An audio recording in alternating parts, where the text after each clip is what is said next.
Assalamualaikum warahmatullahi wabarakatuh. Alhamdulillahirrabbilalamin. Puji syukur saya ucapkan kehadirat Allah Subhanahu wa Ta'ala yang telah memberikan kesehatan dan kesempatan saya dalam rangka mengikuti sertifikasi dosen tahun 2026. Selamat pagi dan salam sejahtera untuk kita semua.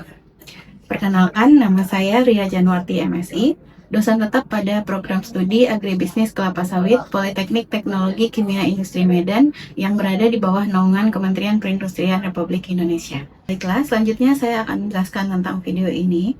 Video ini merupakan salah satu persyaratan yang harus dipenuhi dalam sertifikasi dosen gelombang 1 tahun 2026 untuk dokumen pernyataan diri dosen dalam unjuk kerja Tridharma Perguruan Tinggi atau disingkat PDD UKT-PT. Pada video ini saya akan menjelaskan tentang mata kuliah yang saya ampu, yaitu Kimia Analisa dengan kode mata kuliah ADKA 1001 dan bobot 1 SKS. Kimia Analisa merupakan mata kuliah teori yang dilaksanakan pada semester 1 yang membahas dan mempelajari tentang analisa kualitatif dan kuantitatif seperti analisa kation dan anion, stoikiometri, gravimetri, volumetri, asidimetri dan alkalimetri, permanganometri, iodometri dan iodimetri, argentometri, serta kompleksometri. Capaian pembelajaran lulusan atau CPL Prodi pada mata kuliah ini tertuang dalam CPMK atau capaian pembelajaran mata kuliah, yaitu diharapkan mahasiswa mampu menerapkan metode analisis secara kualitatif dan kuantitatif. CPMK selanjutnya akan diturunkan menjadi sub CPMK 1, 2, 3, dan seterusnya yang tertuang dalam materi yang dibahas selama satu semester dalam 16 kali pertemuan. Pada pertemuan 1-7, kita akan membahas tentang analisis kimia secara kualitatif. Pertemuan 8 adalah pelaksanaan ujian tengah semester. Pertemuan 9-15 akan membahas tentang analisis kimia secara kuantitatif. Sedangkan pada pertemuan terakhir, yaitu pertemuan 16, akan dilaksanakan ujian akhir semester. Untuk proses pembelajaran dalam mata kuliah akan dilaksanakan melalui proses delivery, interaction, dan assessment. Delivery atau disingkat dengan D adalah proses pembelajaran di mana dosen memberikan materi secara jelas dan terstruktur kepada mahasiswa melalui metode ceramah, menggunakan media PowerPoint, latihan soal, dan pemberian RPS serta materi melalui portal akademik Politeknik Teknologi Kimia Industri Medan. Proses pembelajaran berikutnya yaitu interaction, yang merupakan komunikasi dua arah antara dosen dan mahasiswa yang dilaksanakan melalui interaksi tanya-jawab dengan dosen, serta diskusi bersama rekan sejawat, agar mahasiswa mendapatkan pemahaman yang lebih luas dan detail. Sedangkan asesmen atau penilaian untuk mata kuliah ini terdiri dari kehadiran, tugas, UTS, dan UAS. Dengan bobot masing-masingnya yaitu kehadiran 10%, tugas 20%, UTS 20%, dan UAS sebesar 50%. Bobot penilaian terbesar terletak pada ujian akhir semester. Dengan demikian, diharapkan mahasiswa mampu menyelesaikan seluruh proses perkuliahan dengan baik. Model pembelajaran yang digunakan pada mata kuliah ini adalah student-centered learning, di mana pendekatan pembelajaran menjadikan mahasiswa sebagai pusat proses belajar dan menjadikan mahasiswa aktif secara mandiri. Perkuliahan ini dilaksanakan dengan metode ceramah, diskusi, tanya-jawab, latihan soal, kolaborasi kelompok, dan presentasi interaktif. Dengan presentasi dan kolaborasi kelompok, diharapkan mahasiswa mampu menyiapkan materi, memahami dan berkolaborasi agar mahasiswa mampu aktif secara mandiri untuk dapat mencapai pemahaman yang lebih mendalam dan terarah. Untuk dapat mengikuti perkuliahan dengan baik, mahasiswa dapat menggunakan beberapa referensi yang relevan dengan mata kuliah ini. Salah satunya adalah buku dengan judul Kimia Analitik, Tinjauan Kualitatif dan Kuantitatif, yang merupakan buku karya saya sendiri. Referensi lain yang dapat digunakan yaitu buku Kimia Analitik oleh penulis nasional maupun internasional, serta jurnal-jurnal yang relevan dengan mata kuliah ini agar mahasiswa dapat mengikuti perkembangan ilmu pengetahuan teknologi khususnya di bidang analisis kimia untuk kelapa sawit dan produk turunannya. Baik, berikut adalah video proses pembelajaran pada mata kuliah Kimia Analisa dengan materi tentang larutan standar primer, larutan standar sekunder, dan larutan standar tersier. Mari kita saksikan bersama. Oke, Assalamualaikum warahmatullahi wabarakatuh.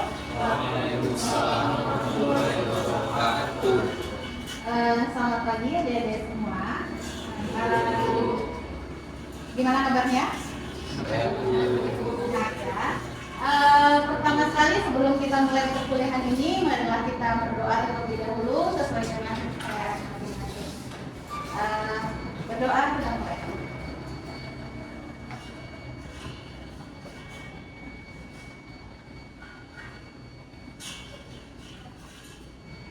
Oke, sudah selesai. Semuanya siap untuk mengikuti perkuliahan hari ini? Oke, sebelum kuliah dimulai, saya akan absen dulu. Yang hadir, yang tidak hadir aja ya, kita lihat. Yang tidak hadir hari ini siapa? Abdul hadir? Iya. Oke. Kira-kira siapa yang nggak hadir? Albani ya, nggak hadir. Kenapa dia lagi ada urusan ya? Sakit deh. Oke. Jadi ada satu orang yang tidak hadir. Oke. Kemudian hari ini kita akan mempelajari mata kuliah kimia analisa dengan materinya adalah volumetri. Nah, sebelumnya kita sudah singgung sedikit di pertemuan sebelumnya tentang volumetri. Oke.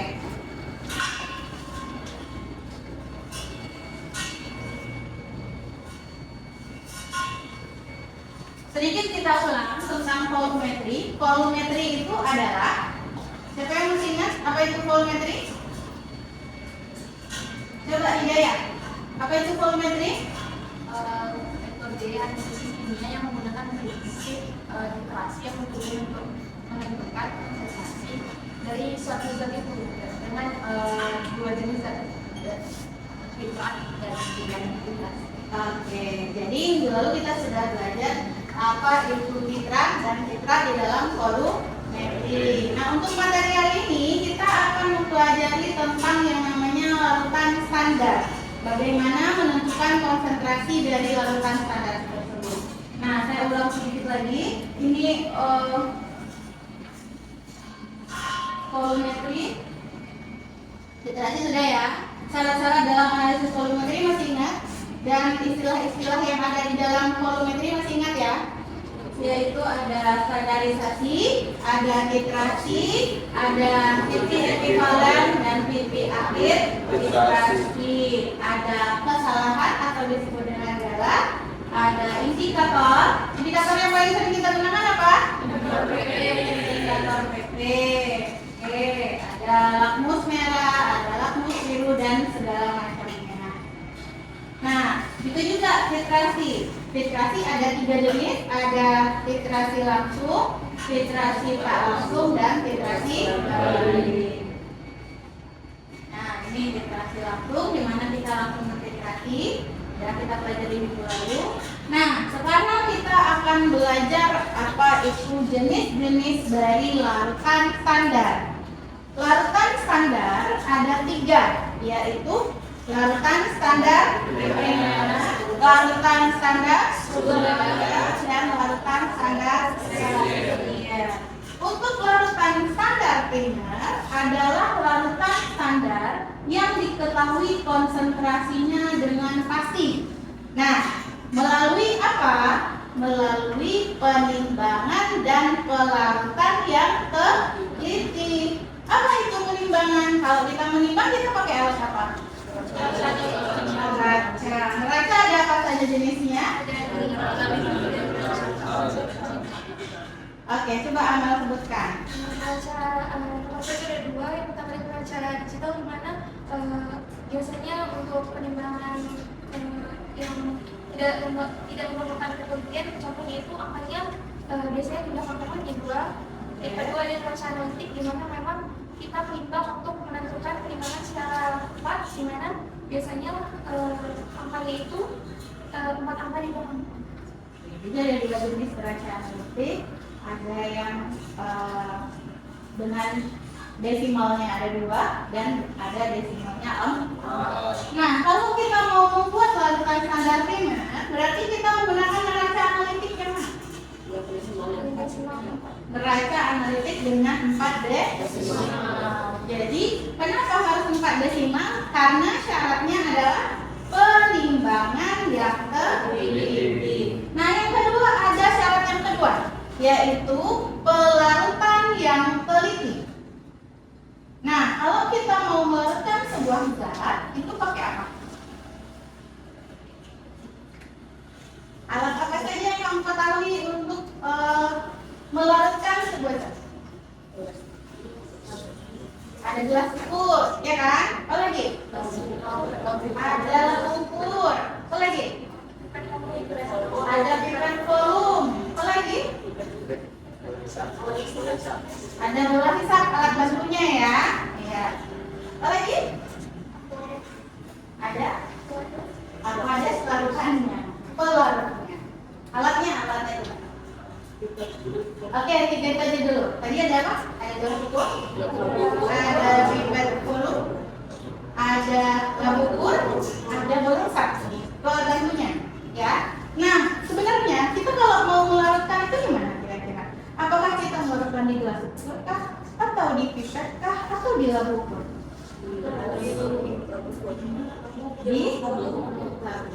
Nah, tempat untuk melarutkan itu sebenarnya juga ada dua, sama seperti neraca tadi, ada yang teliti, ada yang kurang teliti. Kalau alat ukur untuk pelarutan juga ada dua, ada gelas kimia. Pernah kalian pakai gelas kimia mesinnya?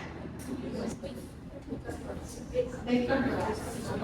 Gak tahu bahasa Indonesia ya. Jadi beker gelas piala. Ya, jadi ada 3, ada beker gelas kimia, gelas piala sama. Ada beker gelas dan ada lampu ukur. Nah, di antara dua ini siapa kira-kira yang lebih teliti? Kenapa?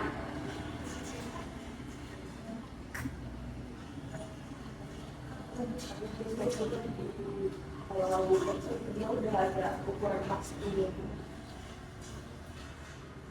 Jadi ketelitian itu untuk pelarutan yang lebih teliti adalah menggunakan lampu ukur. Nah, sekarang untuk membuat larutan standar, berarti dua alat yang wajib kita gunakan apa?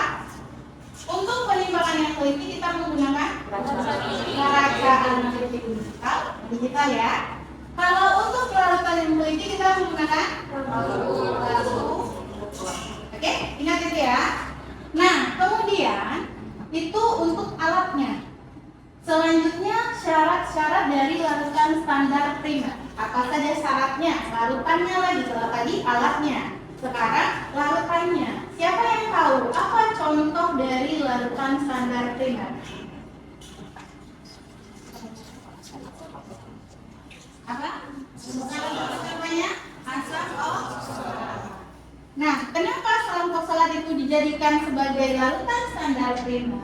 Yang pertama, zatnya mudah diproses, mudah dimurnikan, dan mudah dikeringkan. Jadi salah satu syaratnya yang pertama itu mudah diperoleh, mudah dimurnikan, dan mudah dikeringkan.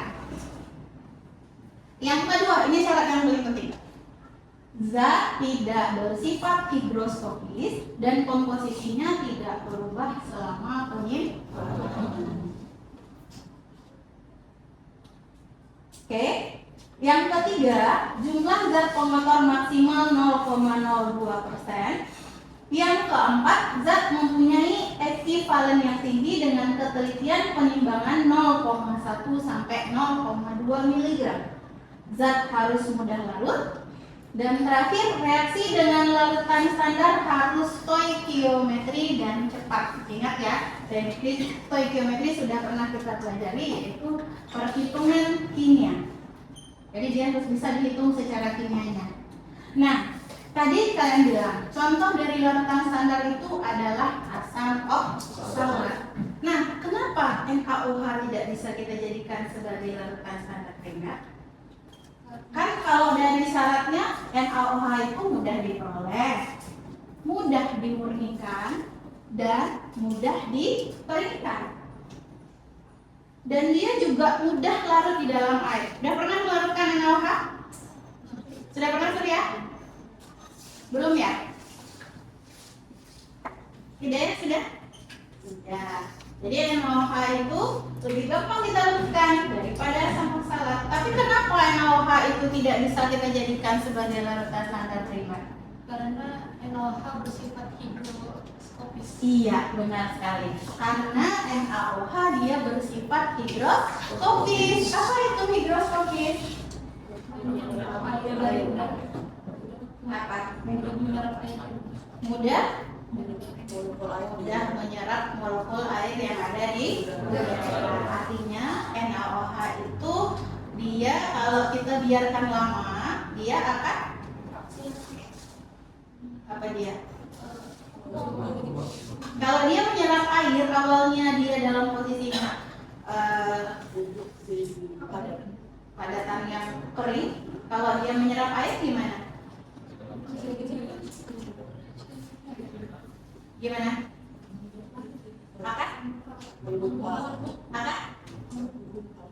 Akan berair. Pernah lihat garam nggak? Garam ada yang lama nggak kira-kira di dalamnya? Apa rumus dari garam? NaCl. Ada NaOH dan HCl. Jadilah garam NaCl. Nah, garam itu kalau awalnya kamu beli gimana? Kering itu dia kan, padatan dia kering, nggak ada airnya. Nah, coba lah, pernah nggak membiarkan garam di toples itu beberapa lama, beberapa hari gitu? Pernah lihat nggak? Apa yang terjadi pada garamnya? Berair. Itu artinya NaOH itu, NaCl itu juga bersifat higroskopis. Makanya dia tidak bisa dijadikan larutan standar primer. Nah, jadi itu. Jadi syaratnya yang paling utama itu tidak boleh bersifat higroskopis. Makanya yang dijadikan sebagai larutan standar primer adalah asam fosfor. Oke, yang kedua, apa itu larutan standar sekunder? Tadi kita udah tahu apa contoh larutan standar sekunder? NaOH.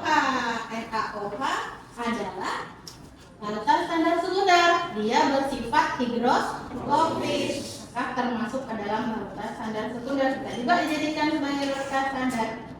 Nah, kalau tadi larutan standar primer adalah larutan yang didapatkan konsentrasinya dengan penimbangan dan pelarutan yang teliti. Kalau larutan standar sekunder gimana?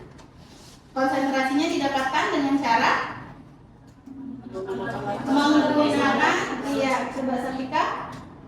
Larutan konsentrasinya dapat ditentukan dengan menggunakan larutan standar primer.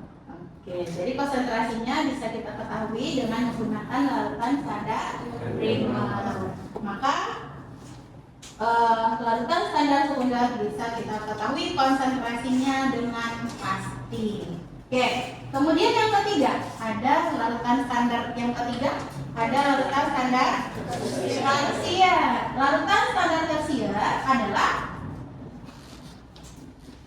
lanjutannya. Kalau tadi dia sekunder diketahui dengan larutan standar primer, kalau tersier iya. Jadi larutan tersier, larutan yang diketahui konsentrasinya dengan mereaksikan dengan larutan standar sekunder. Jadi dia urutannya primer dulu, sekunder, baru tersier. Jadi dia ada gitu.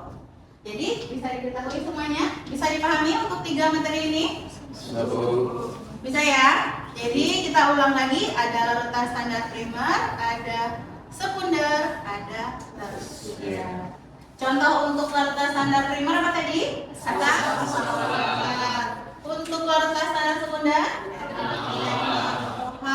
Tersier? HCl. Oke, kita lanjut slide berikutnya. Nah, ini yang namanya standarisasi. Nah, tadi kita sudah tahu 3 jenis dari larutan standar. Nah, sekarang kita belajar standarisasi larutan. Apa itu standarisasi larutan? Selanjutnya dari yang tadi. Yang mana yang perlu kita standarisasi? Kenapa dia disebut sebagai standarisasi? Coba siapa yang bisa memahami kata-kata standarisasi?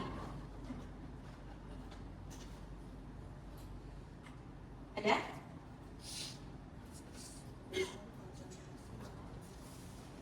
Ada? Nah, tadi kan kamu tahu kalau mau menentukan konsentrasi dari larutan standar sekunder harus direaksikan dengan larutan standar primer. Nah, untuk mereaksikannya antara larutan standar primer dengan sekunder itu disebut dengan standarisasi.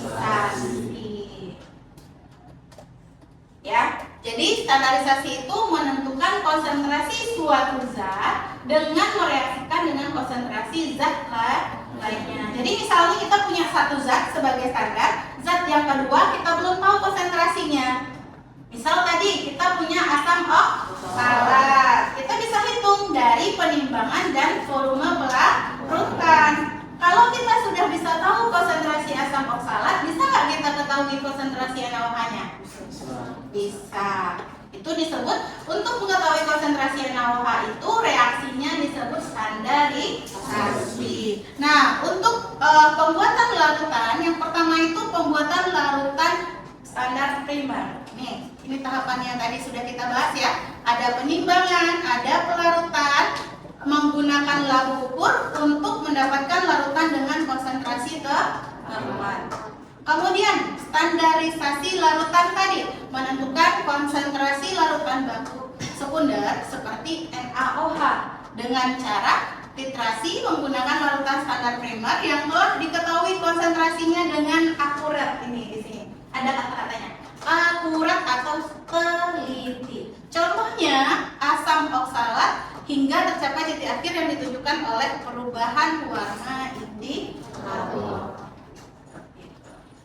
Bisa dipahami? Jadi standarisasi larutan itu bisa dua, bisa antara larutan primer dengan larutan standar sekunder, bisa antara larutan standar sekunder dan larutan standar tersier.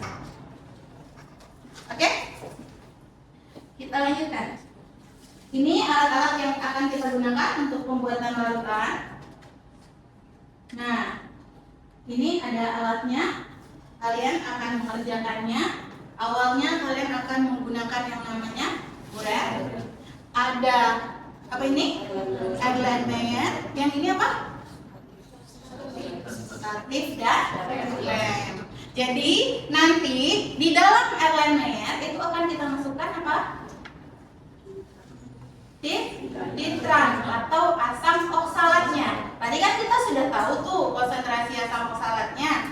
Kita masukkan ke dalam buret apa? NaOH. Jadi kita reaksikan antara titran asam oksalat dengan titrat NaOH akan terbentuk kok terbentuk indikator? Akan terbentuk larutan berwarna pink. Kenapa dia bisa berubah warna? Karena ditambahkan indikator. Oke? Bisa dipahami sampai di sini? Oke, sekarang kita lanjut untuk pembuatan larutannya dan bagaimana menghitung konsentrasi dari larutannya tersebut. Ini ada soalnya. Nah, ini ada contoh soalnya dengan membandingkan antara konsentrasi larutan standar primer dan konsentrasi larutan standar sekunder. Coba, silakan dicatat dulu soalnya, kita hitung bersama-sama. Oke, siapa yang bisa maju ke depan untuk menuliskannya? Menjawab soalnya siapa? Naila bisa? Oke, silakan Naila. Kita jawab di tempat tulis. Ini. Yang lain bisa coba di kertasnya masing-masing ya.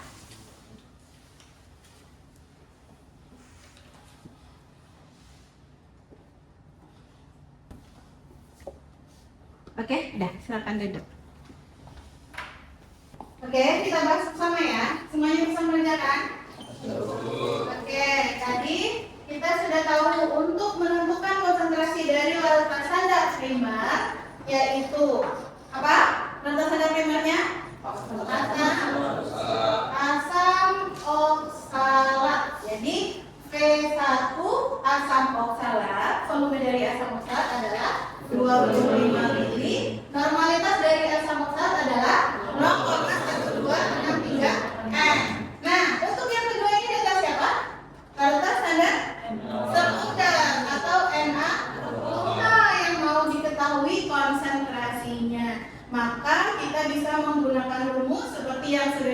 Naila, V1N1, V2N2. Atau boleh juga V kali N oksalat sama dengan V kali NaOH. Maka bisa kita dapatkan V kali N oksalatnya adalah 25 dikali 0,1263, NaOH-nya 4,06 dikali N2 atau NaOH. Maka normalitas dari NaOH-nya sama dengan 0,996. Oke, setelah pembelajaran kita hari ini bisa dipahami semuanya? Bisa. Nanti akan ada tugas yang saya kirim melalui WA ya. Oke, untuk materi berikutnya, materi yang akan kita pelajari berikutnya adalah metode-metode titrasi di dalam volumetri, yaitu ada titrasi netralisasi, pengendapan, redoks, pembentukan kompleks, dan adsorpsi. Nah, untuk itu saya harap kalian bisa belajar dulu di rumah sebelum kita masuk ke pertemuan berikutnya. Oke? Nah, sebelum kita tutup, kita ingat kembali apa saja yang sudah kita pelajari. Ada apa? Ada 3 jenis organ. Ada apa saja? Iya. Untuk menghitungnya kita perlu rumus konsentrasi. Apa rumusnya untuk menghitung konsentrasi larutan standar sekunder? V1 kali N1 sama dengan V2 kali N2. Oke, ini semuanya bisa dipahami ya. Oke, saya harap untuk pertemuan berikutnya kalian bisa lebih mempersiapkan diri untuk belajar dan membaca materi-materi yang sudah saya tampilkan di depan melalui buku referensi yang telah kita sepakati bersama. Oke, ada pertanyaan sebelum ditutup? Nggak ada? Cukup ya? Oke, untuk pembelajaran hari ini kita tutup dengan mengucapkan alhamdulillahirabbil alamin. Assalamualaikum warahmatullahi wabarakatuh.